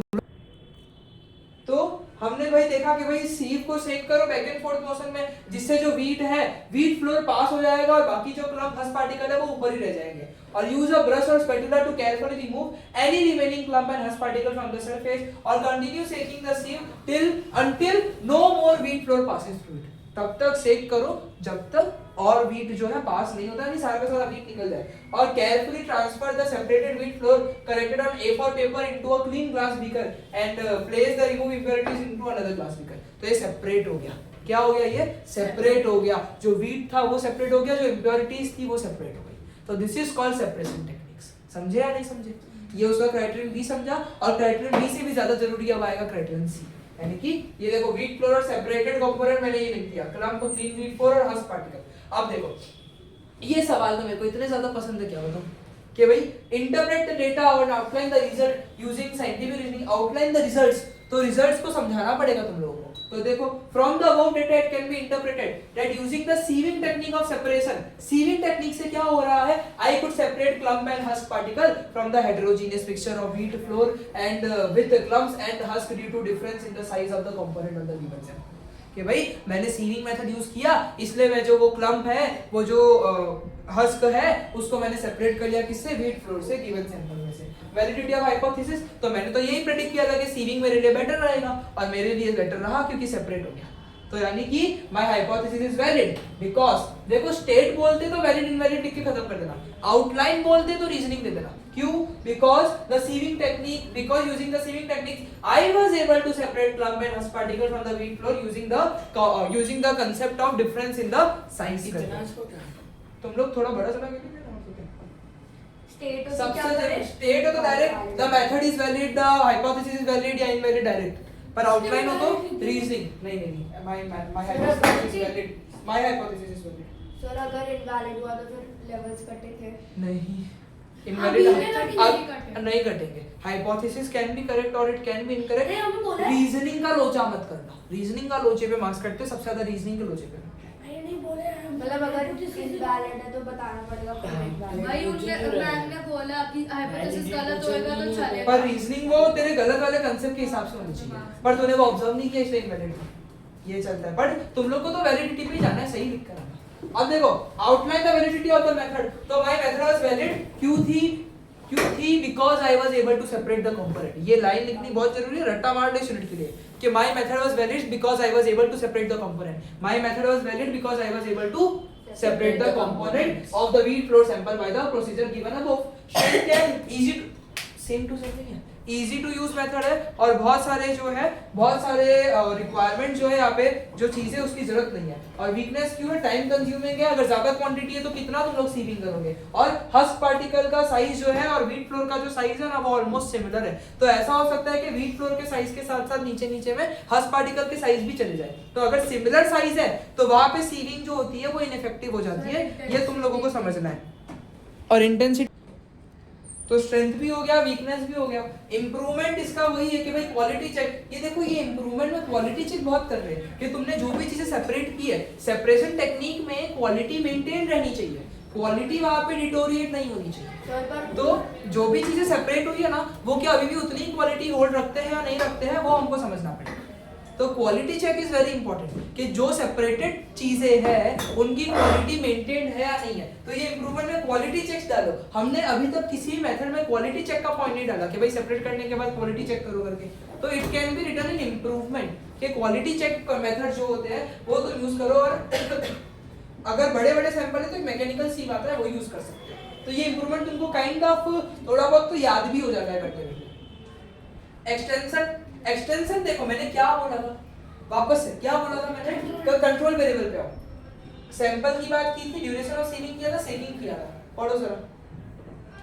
Compare different flow type, sample बदले कि नहीं बदले। एक्सटेंशन में तुम्हारे कंट्रोल वेरिएबल को ही बदल डालो कि ये एक्सपेरिमेंट में अगर अलग अलग सैंपल से करूं, कंट्रोल वेरिएबल क्या था, सैंपल में व्हीट वाला ही रखूंगा, एक्सटेंशन में क्या करूं कि अगर मैं सैंपल अलग-अलग कर देता हूं तो फिर क्या होता है, Sir, और अगर different type अलग-अलग सेपरेशन टेक्निक या अलग-अलग कंडीशन एनवायरमेंटल कंडीशन में करूं तो जैसे वो फैन वाला टेंपरेचर वाला ये सारी चीजें। सर फिर ऐसा लांबा खींचने के लिए ये सब ले लो टाइप्स ऑफ फ्लावर्स सर, ये वो सब तो लिखा safety है वो measure मुझे होता आता है। है नहीं तो क्या Safety करें? measure अरे change बस कर वेरियस टाइप ऑफ फ्लावर्स नहीं देगा और Sir, छोटा नहीं हो जाएगा ज्यादा कुछ। सर ये तो फिर सेफ्टी मेजर वाला चेंज कर देंगे। कोई बात नहीं, इसको कहते हैं कौन सा वाला? अप्लाई वैसे डिफरेंट नहीं। हाँ कोई दिक्कत नहीं, वो तो कोई दिक्कत नहीं है। क्लियर हुआ ना? हेलो, सो डाउट क्लियर हुआ? फिर सेडिमेंटेशन डिकेंटेशन डाउट है। बोलो।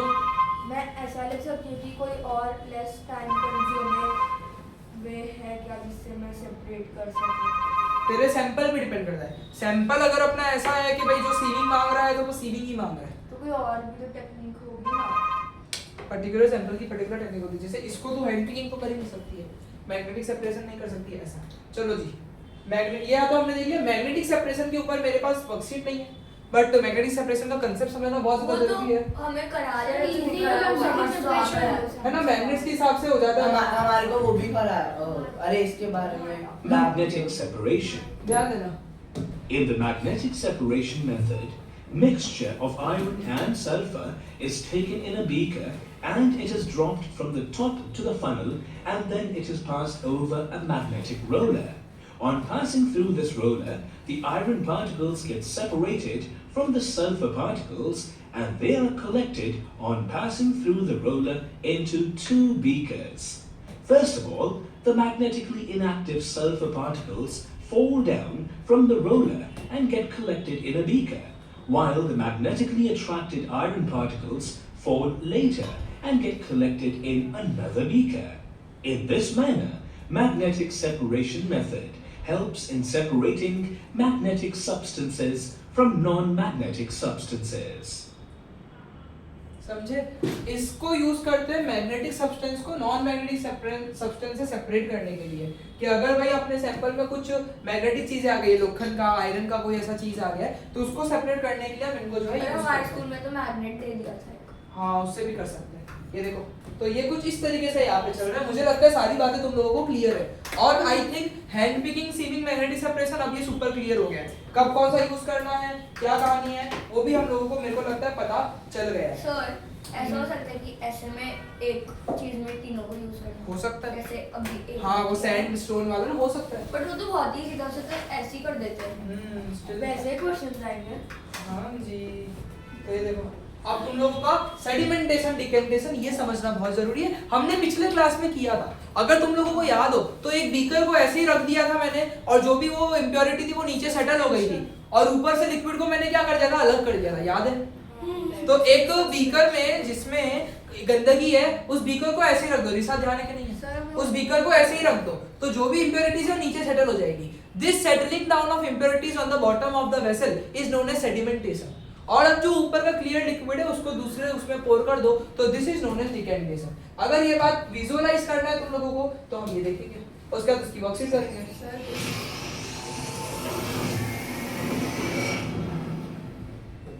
Jack filled a beaker with muddy water and left it undisturbed for some time. After some time, he was surprised to see the beaker. Let us also look to देख रहे हो, muddy water था, पूरा गंदा था, कुछ वक्त तक उसने क्या कर दिया, रख दिया, और एकदम वो जो गंदगी है वो नीचे सेटल हो गई। तो अगर पानी जैसी कोई चीजों में अगर कोई ऐसी सॉलिड गंदगी है जो थोड़ी सी अच्छा वेट कैरी करती है, तो उसको ऐसे ही रख दो, वो नीचे सेटल हो जाएगा, तो इसी को सेडिमेंटेशन बोलते बट हैं। अगर पानी और वो चीज का वेट सेम हो तो नहीं, ऐसा नहीं होगा। अगर ऐसा है तो फिर हम दूसरी मेथड यूज करेंगे जो हम आगे सीखेंगे। बट हमें पता कैसे चलता अगर हम दोनों का वेट सेम? सिमिलर है वो तो कंपोनेंट देखकर ही पता चल जाता है। मड और पानी का तो सेम नहीं हो सकता, वो क्या कंपोनेंट है वो देखकर आइडिया लग reason जाता for है। his surprise. The beaker had clear water. Mud being heavy had settled down at the bottom of the beaker, while the water formed the upper layer.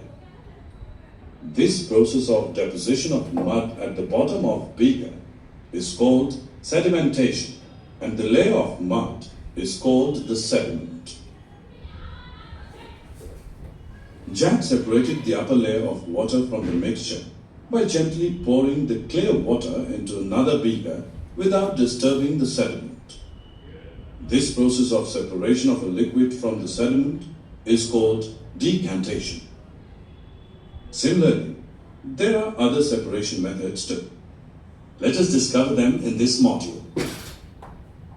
तो सेडिमेंटेशन डिकेंटेशन पहली बात तो दोनों साथ में होता है और पहले हम लोग उसको जमने देते हैं भाई, रहने दो नीचे, उसके बाद हम लोग जो है क्या करते हैं ऊपर के लिक्विड को अलग कर देते हैं। कुछ इस तरीके की कहानी यहाँ पे चल रही है। तो आओ जी, इसकी भी वर्कशीट करना तो बनता है, इसका भी वर्कशीट करना तो बनता है। ये लो जी,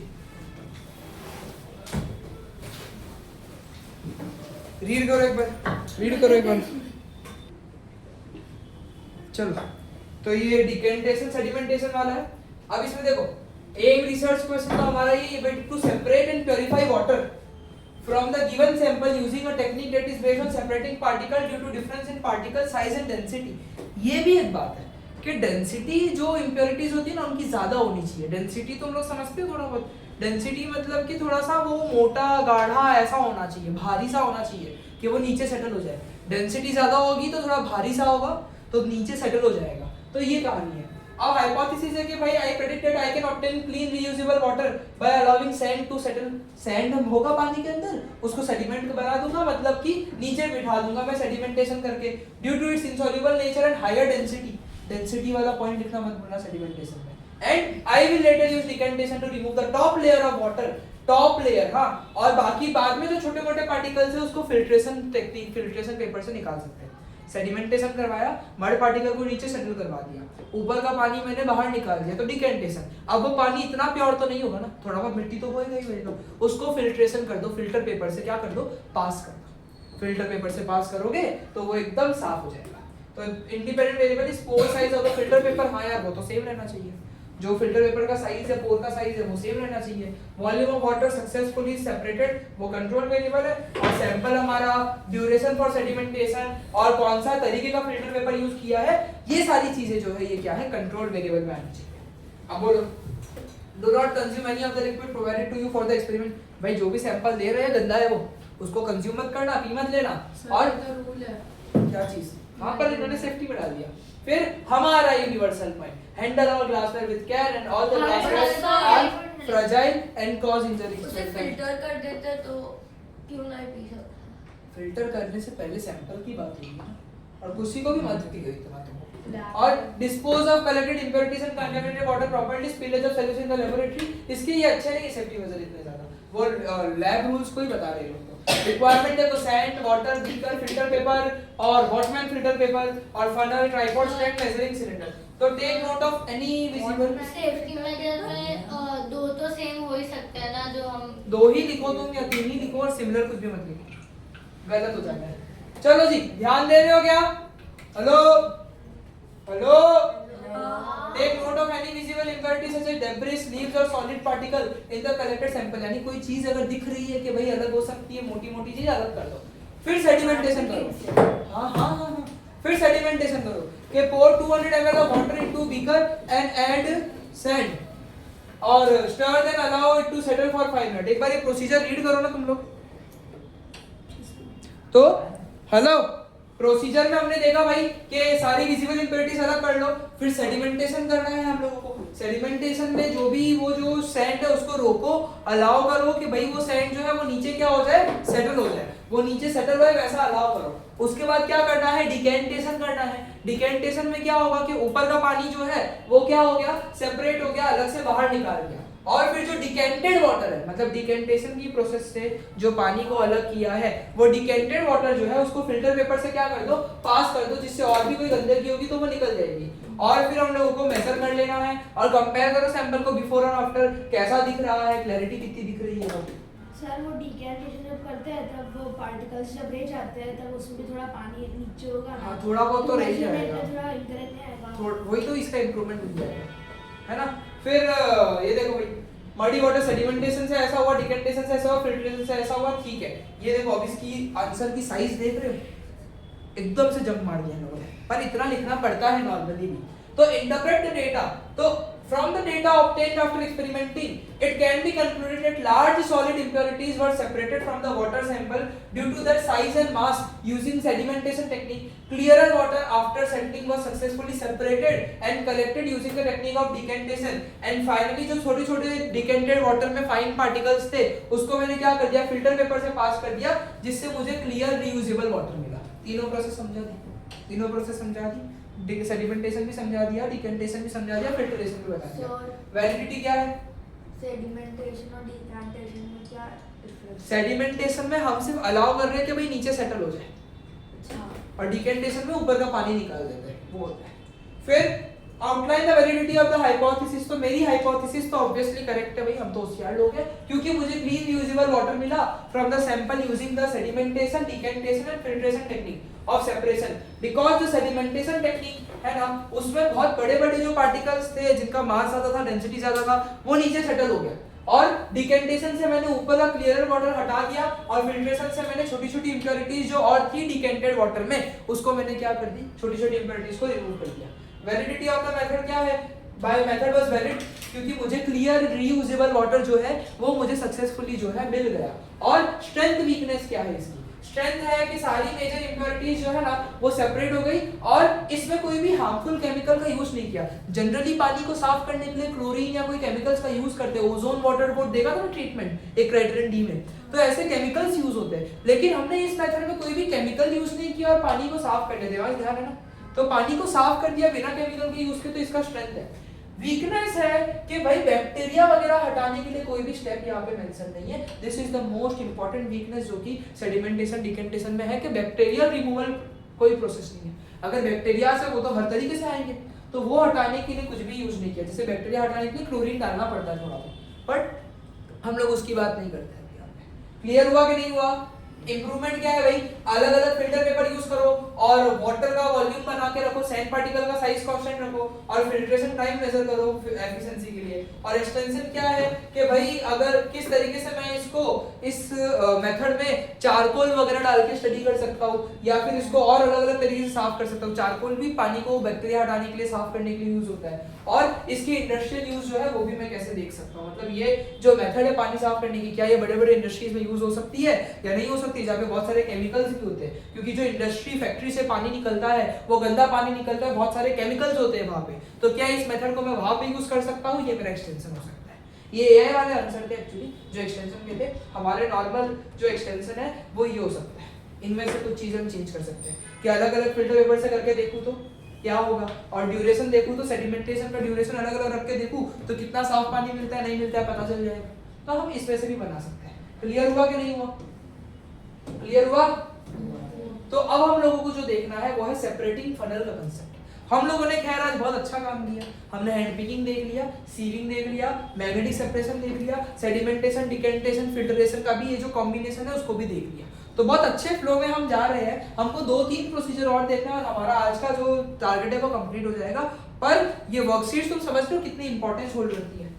ये जो वर्कशीट्स हम कर रहे हैं वो बहुत इंपॉर्टेंस वाली है, तो ध्यान देना. और सेपरेटिंग फनल का यूज क्यों होता है लिक्विड मिक्सचर को सेपरेट करने के लिए, अब उसको डिटेल में तुमको देखना. जितनी टेक्निकलशी सर्फ एक्सेल मॅजिक थी फर्स्ट वॉश मा 7:15 लेवे ऑपरेट करा मानशे इम्पॉसिबल पाउडर वाला तो कभी-कभी ऐड देखनी के पड़ती है. सर्फ एक्सेल मॅजिक लिक्विड में insta stainful technology Water. It's a disaster every time. But what if I told you there's a science-backed way to effortlessly separate them? This video covers that, a separation technique known as separating funnel. The separating funnel is used to separate a liquid-liquid mixture, specifically immiscible liquids. An immiscible liquid is one that does not mix, such as water and oil. Can you think of 2 more immiscible liquids besides oil and water? Drop your guesses in the comments. The technique utilizes the principles of gravity and density of substances to extract one liquid from another. Did you know that liquid mercury and water are also immiscible? Mercury is so dense that it sinks straight to the bottom, making it one of the most extreme examples of liquid separation. The separating funnel technique consists of a separating funnel, the immiscible liquid to be separated, and the beaker for collecting the liquid. The parts of the funnel include the stopper, separatory funnel, and the stopcock. To employ the separating funnel technique, begin by closing the stopcock of the funnel. What do you think happens if you forget to close the stopcock before adding the liquid? Comment your guess below. Carefully pour the immiscible liquid into the funnel and seal it with a stopper. Allow the fluid to settle. The denser liquid will gravitate to the bottom, while the less dense counterpart will remain atop. To effect separation, remove the stopper and open the stopcock. This allows the denser liquid at the bottom to flow out. Once the desired amount of the denser liquid is collected, immediately close the stopcock. Let's be honest, oil and water are the original drama queens of the liquid world. They can't even fake getting along. To recap, the separating funnel technique is a separation technique for separating immiscible liquids. By harnessing the principles of gravity and density, this method facilitates the extraction of one liquid from the other, contributing to the broader field of separation techniques. Now that you've mastered the art of separating immiscible liquids, get ready to take it to the next level. In the next video, we'll cover how to separate miscible liquids with fractional distillation.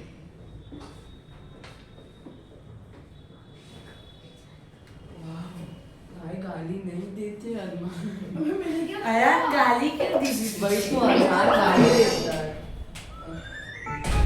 Sir sir sir sir sir देखो तो अब separating funnel में तुम लोगों ने video से क्या सीखा कि दो इमिसिबल लिक्विड को, इमिसिबल का मतलब पता है ना क्या होता है? इमिसिबल का मतलब होता है जो मिक्स नहीं हो सकते, जैसे ऑयल और वाटर कभी मिक्स होता है क्या? नहीं। तो जो इमिसिबल लिक्विड है ना, जो मिक्स नहीं हो सकते हैं, उनको सेपरेट करने के लिए हम लोग क्या करते हैं? सेपरेटिंग फनल को यूज करते हैं।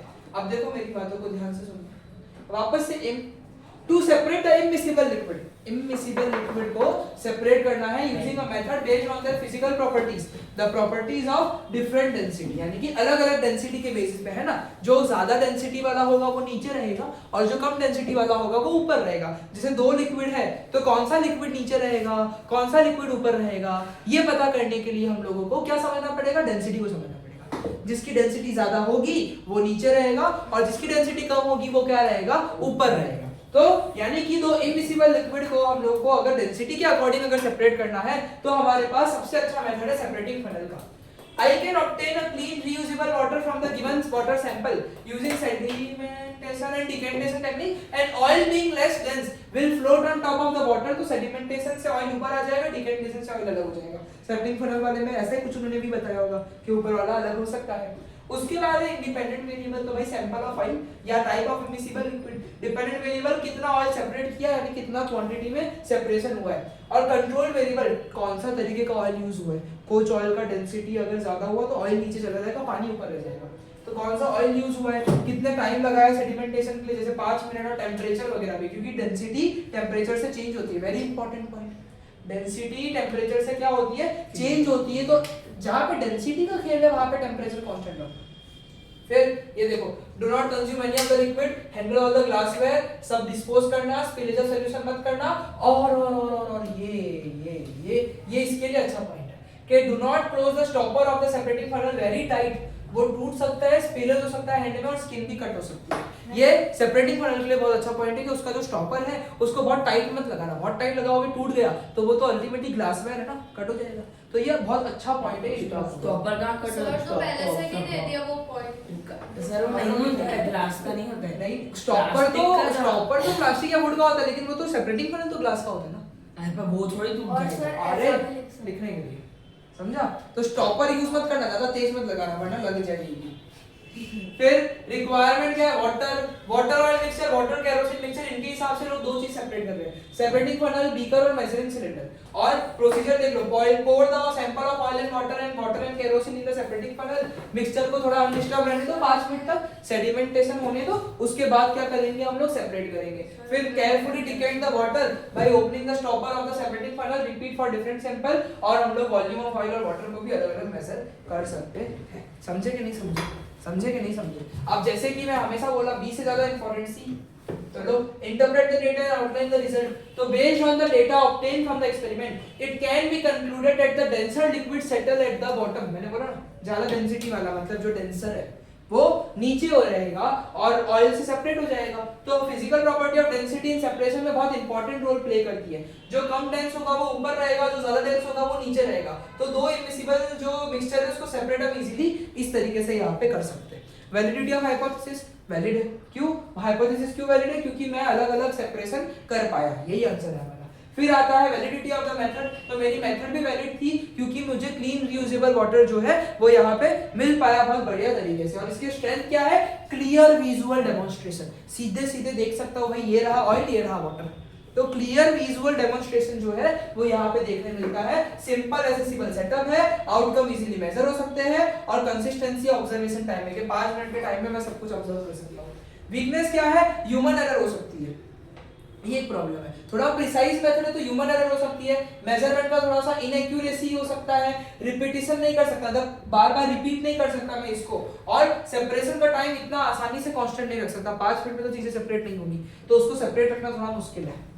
इंप्रूवमेंट क्या है? सेडिमेंटेशन टाइम स्टैंडर्डाइज करो, 5 मिनट बराबर नहीं है, थोड़ा सा उसको प्रॉपर रखो और सेम वेटिंग पीरियड रखना, ये बहुत ज्यादा जरूरी है। और एक्सटेंशन में अलग अलग तरीके के ऑयल को यूज करना, हमने ऑयल का टाइप कांस्टेंट रखा था ना, अब अलग अलग तरीके के ऑयल को यूज कर लेगा, तो ये हमारा क्या हो गया? ये हमारा एक्सटेंशन हो गया। क्लियर हुआ कि नहीं हुआ? अब देखो, अब उन वर्कशीट्स में इतना टाइम नहीं लग रहा है ना, मैंने बोला था ना टाइम लगेगा 1 2 3 वर्कशीट में ही, उसके बाद देखो ये 5-7 मिनट में ये वर्कशीट हो गया जब तक मुझे लग रहा है, तो यानी कि ये बढ़िया हुआ। अब आज का लास्ट टॉपिक, आज का लास्ट टॉपिक सेंट्रीफ्यूगेशन, यानी कि सेंट्रीफ्यूगेशन क्या होता है ये हम लोगों को समझना है। हमारा ब्लड का, हमारा जो ब्लड का सैंपल भी लेते हैं ना, हमारा ब्लड का सैंपल लेते हैं ना, हाँ उसका भी सेंट्रीफ्यूगेशन करते हैं। ध्यान दे रहे हो कि नहीं दे रहे हो? हेलो सेंट्रीफ्यूगेशन, हेलो हेलो, वो हमका एक्सपेरिमेंट कर रहे थे, उसमें जूसर के वो बहुत ज्यादा फास्ट घूमता है तो उसके जो पार्टिकल्स होते हैं वो नीचे से, उसका पूरा पल्प तो नीचे बैठ रहा था। When a liquid containing suspended materials is allowed to stand ध्यान देने वाला वीडियो, सबसे अलग वीडियो मैंने खुद निकाला है, to a process called sedimentation. This can be used to separate the material from the liquid. But what will we do if the suspended material is very light? It will take days to settle. In such cases, we can use the process of centrifugation to quicken the process of sedimentation. Centrifugation is the process of separating substances of different densities from a mixture with the help of a centrifuge. Let us conduct an experiment to see centrifugation. For this we need a handy centrifuge machine, muddy water, mixture of calcium carbonate in water, 4 centrifuge test tubes. Take the sample of muddy water and place the test tubes in the centrifuge machine.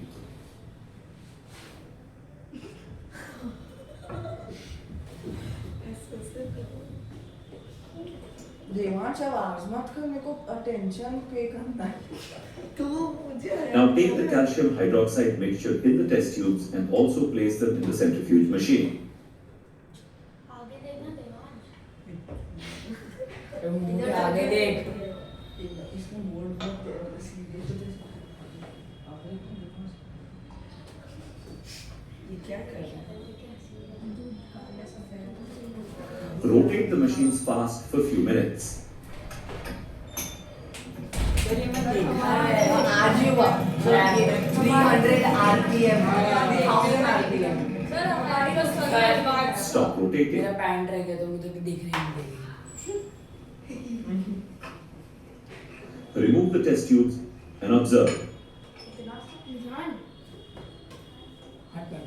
We see mud particles and white precipitate have settled in each of the test tubes.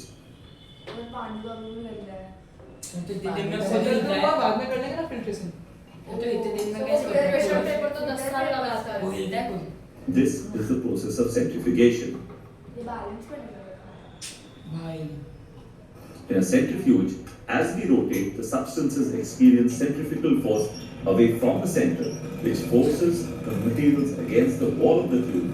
The amount of centrifugal force experienced by any object depends on its mass and the speed of rotation. The components of a mixture get separated because the denser particles are forced to the bottom while the lighter ones stay at the top.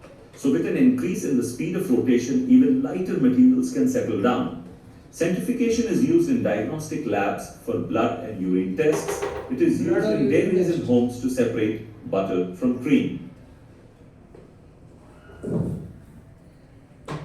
सबसे main तो वही कि blood वगैरह का जो होता है ना, उसको सेपरेट करने के लिए वो लोग करते हैं सेंट्रीफ्यूगेशन। गोल गोल तेज तेज घुमा दिया डेंसिटी के हिसाब से, plasma, RBC, WBC, platelets, centrifugation अंदर वाले ये सब होता है ना, ब्लड के अंदर होता है, प्लाज्मा, आरबीसी, डब्ल्यूबीसी, प्लेटलेट्स, ये सारी चीजें होती है। तो कहने का मतलब क्या है कि पार्टिकल्स कभी कभी बहुत ज्यादा छोटे होते हैं कि सेटल नहीं हो पाते हैं, तो उस केसेस में क्या करने का, सेंट्रीफ्यूगेशन करने का। सेडिमेंटेशन अच्छा मेथड है लेकिन पार्टिकल इतने छोटे तो हो नहीं पाएगा। आखिरी वर्कशीट है आज की, स्पिरिट सेंट्रीफ्यूगेशन यानी सेंट्रीफ्यूगेशन। देखो जी आखिरी वर्कशीट है, मैं समझ सकता हूँ कि थोड़ा सा थकान हो गया होगा तुम लोगों को भी, बट आखिरी है। बट सेंट्रीफ्यूगेशन ऐसा टॉपिक है ना जिसके ऊपर एफए आएगा, जिसके ऊपर एफए आएगा बहुत ज्यादा चांस है, यानी सेंट्रीफ्यूगेशन पे ही एफए ज्यादातर आता है, तो इसको सबसे ज्यादा ध्यान में रखना पड़ेगा। सर हमारी मैम जैसे समझा रही थी जैसे, तो बस वो समझा रही है। पर समझना पड़ता है। तो देखो यहाँ पे है to investigate, research question है, to investigate how centrifugation can be used to separate component of complex mixture like blood, juice and milk for further testing of poisonous substances। तो blood, juice, milk, urine, इनके लिए centrifugation हम लोग generally use करते हैं। Butter from cream, इनके लिए भी हम क्या करते हैं जनरली, सेंट्रीफ्यूगेशन जो है यूज करते हैं। बटर फ्रॉम क्रीम तो थिक होता है। अरे तो वो लेयर होती है, तो थिक वाला नहीं चाहिए, वो ऊपर बटर ज्यादा हो सकता है। हाइपोथेसिस तो प्रेडिक्टेड, अगर ब्लड जूस मिल्क सैंपल को ज्यादा जल्दी स्पिन करूं हाई स्पीड पे, तो डेंसर कंपोनेंट नीचे सेटल हो जाएंगे, लाइटर कंपोनेंट जो है टॉप पे रहेंगे, जिससे पॉइजन एनालिसिस करने के लिए हम लोगों को बेटर जो है वो चीजें देखने मिलेगी। और सेंट्रीफ्यूगेशन क्या करता है, डेंसिटी के हिसाब से चीजों को सेपरेट कर देता है। अगर तुम लोग बहुत तेजी में स्पिन करते हो तो डेंसर कंपोनेंट जो होता है वो नीचे चला जाता है, और जो लेस डेंस होता है वो ऊपर आ जाता है, तो चीजें सेपरेट हो गई। Variable type of sample, separation और वॉल्यूम ऑफ सैंपल, टाइम और स्पीड ऑफ सेंट्रीफ्यूगेशन। वो जो आरपीएम था ना, आरपीएम का फुल फॉर्म होता है रोटेशन पर मिनट, रोटेशन पर मिनट। तो तुम्हारे पास तो स्कूल में एडवांस मशीन थी तो 3000 आरपीएम जितना कुछ था, 3000 आरपीएम 3 मतलब 3000 एक मिनट में 3000। हाँ सॉरी, तो यानी कि स्पीड ऑफ द सेंट्रीफ्यूज ये बहुत जरूरी है, टाइम भी जरूरी है, और वॉल्यूम ऑफ सैंपल तो यार वो तो जरूरी होता ही है। ये सारी चीजों को कांस्टेंट रखने का, क्या करने का इन सारी चीजों को। अब सैंपल क्या क्या भाई, ब्लड, जूस, मिल्क सैंपल है, सेंट्रीफ्यूज ट्यूब है, वाटर है बैलेंस करने के लिए, ये वो देखा था ना वीडियो में, वाटर फॉर बैलेंसिंग इन लोगों ने लगाया था। और लेबोरेटरी सेंट्रीफ्यूज, ये वो मशीन की बात कर रहे हैं। लेबल मार्कर, ग्लोव्स, ग्लव और गॉगल्स, ये तो बेसिक रिक्वायरमेंट है। सेफ्टी मेजर क्या है, handle biological sample with care, ये बहुत जरूरी है। अगर ब्लड वर्ड कुछ है तो इसको बहुत ध्यान से रखना। और ensure that tubes are balanced before starting centrifugation, वरना गिर जाएगा। तो बैलेंस है या नहीं है, this is the most important safety measure. और never open the centrifuge while it is spinning, सब जरूरी है।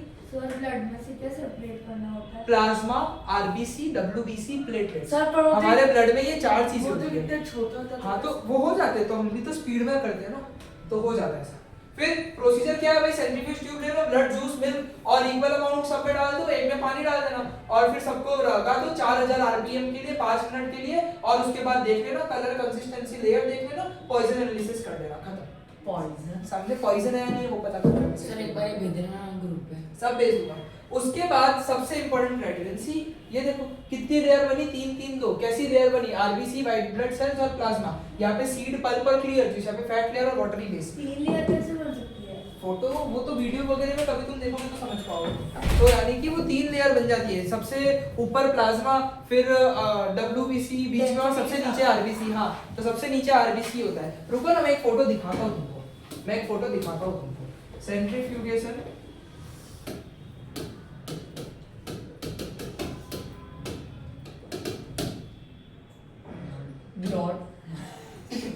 क्या यार समझो ना, वीडियो ये देखो एक्चुअल में इस तरीके से होता है, लेयर वाइज सेपरेट नहीं हो गया, ये सेंट्रीफ्यूगेशन किया था। सर ये क्या है? अरे प्लाज्मा होता है, इस तरीके से होती है चीजें।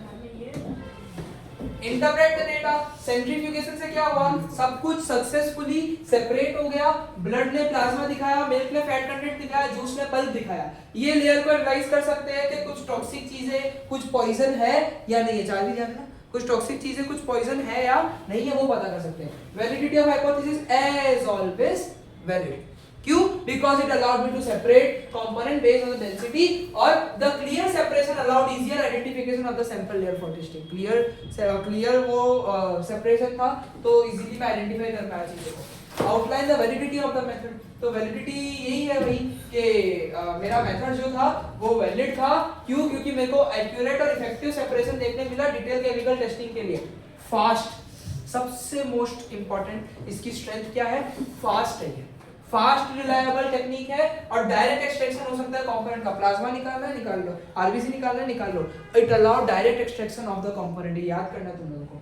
वीकनेस क्या है, it require access to centrifuge, machine नहीं है तो नहीं कर सकते, तो भारी मशीन सेंट्रीफ्यूज ये हर जगह पे अवेलेबल नहीं होती है, और पॉइजन को ऐसे नहीं देख सकता, वो जो सैंपल सेपरेट हुए ना उस सेपरेट को फर्दर टेस्ट करना पड़ेगा, पॉइजन इज नॉट विजिबल, जो सेपरेशन हुआ है जो लेयर्स बनी है उस लेयर्स को फर्दर तुमको क्या करना पड़ेगा, टेस्टिंग करना पड़ेगा, जिसकी वजह से हम ये सब कर सकते हैं। इंप्रूवमेंट क्या है, रेफ्रिजरेटेड सेंट्रीफ्यूगेशन यूज कर सकते हैं टेंपरेचर सेंसिटिव सब्सटेंस के लिए, यानी जो सब्सटेंस टेंपरेचर से बहुत ज्यादा अफेक्ट होते हैं तो यानी कि उसके लिए हम लोग रेफ्रिजरेटेड सेंट्रीफ्यूगेशन यूज कर सकते हैं, ये एक स्पेशल टाइप ऑफ मशीन है। और जैसे हमको कहां से पता होगा, वो इसलिए तो मैं बता रहा हूँ तुमको, इसलिए तो मैं बता रहा हूँ, स्कूल का तो जाने दो, तुमको नहीं पता होगा इसलिए मैं बता रहा हूँ ये सब तुमको। और स्पिन टाइम बढ़ा दो या स्पीड बढ़ा दो, जिससे अच्छे से सेपरेट होगा, जितना तेजी में स्पिन होगा इतना अच्छा सेपरेशन होगा, जितने टाइम तक स्पिन होगा उतना अच्छा सेपरेशन होगा। फिर एक्सटेंशन यही है कि भाई कि इस मेथड को हम दूसरे biological fluid like urine, stomach और उसको क्रोमेटोग्राफी या स्पेक्ट्रोस्कोपी के साथ यूज कर सकते हो फॉर पॉइजन आइडेंटिफिकेशन, यानी सेंट्रीफ्यूगेशन को और मेथड के साथ भी कंबाइन कर सकते हो, क्रोमेटोग्राफी भी एक मेथड है जो हम आगे जाके सीखेंगे, और स्पेक्ट्रोस्कोपी हमारे सिलेबस में है नहीं लेकिन वो भी एक मेथड है, इनके साथ कंबाइन करके और बेटर क्लैरिफिकेशन के लिए हम लोग जान सकते हैं। तो ये हमारा भैया आज का